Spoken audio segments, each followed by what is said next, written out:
రాష్ట్ర ప్రభుత్వం తరపు నుంచి ఫ్రీ బస్సు కింద దివ్యాంగులకి వికలాంగులందరికీ కూడా ప్రభుత్వం తరపు నుంచి అవకాశం కల్పించారు కదా. ఇది ఎంతవరకు మంచిది, మీరేమంటారు? ఏంటంటే ఇంతవరకు ఆఫ్ చార్జ్ తీసుకునే వాళ్ళు ఇప్పుడు ఇది పెట్టాడు కాబట్టి చాలా మంచిది. ఏంది చాలా మంచిది. మళ్ళీ పక్క వాలంటీర్కి ఉంటాడు కదా, ఆయనక 50% అన్నాడు. మంచిది ఉపయోగం. అంటే మీకు ఎలా అనిపిస్తుంది అంటారు? ఇంతకు ముందు మీరు సగం ఛార్జీ పెట్టుకుని వెళ్ళేవారు, పూర్తిగా కూడా ఫ్రీయే కదా? అప్పుడు ఫ్రీ, చాలా ఆఫ్ ఛార్జీ ఇచ్చాడు. మామూలుగా అప్పుడు అసలు ఎత్తేసాడు, మరి ఎత్తేసి పెట్టాడు. మరి మీ వికలాంగులు దివ్యాంగుల తరఫున కూటమి ప్రభుత్వం ఎలా పని చేస్తుంది అంటారు? మీకు ఏమైనా మంచి చేకూరుతుందా లేదా? చేస్తానంటున్నాడుగా, మంచి చేస్తానంటున్నాడుగా. దాని మీదే బేసిక్ అయింది.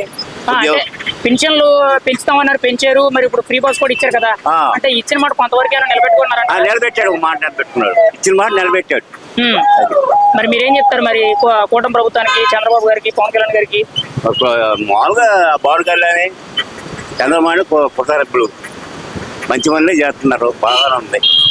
కాకపోతే ఉండవల్లి సెంటర్ ఆకుండా వెళ్ళిపోయింది. అది మాకు బాధ, వికలాంగుల బాధ. 10 మంది ఉన్నాం, 10 మంది చేత పోలగానానికి ఆయనకి పాలు ప్యాకెట్లు ఇచ్చారు. వికలాంగుల చేత పోపించారు, ఫస్ట్ పుట్టూరు పోపించి వాళ్ళు పోసుకున్నారు. అది మీకు ఎలా అనిపిస్తుంది మరి ఫ్రీగా బస్సు పథకం ఇవ్వడం? Bus number 1. 10 వాళ్ళు వికలాంగులు అందరూ ఉంటారు కదా, డబ్బున్న వాళ్ళు ఉంటారు కదా, లేని వాళ్ళు ఉంటారు.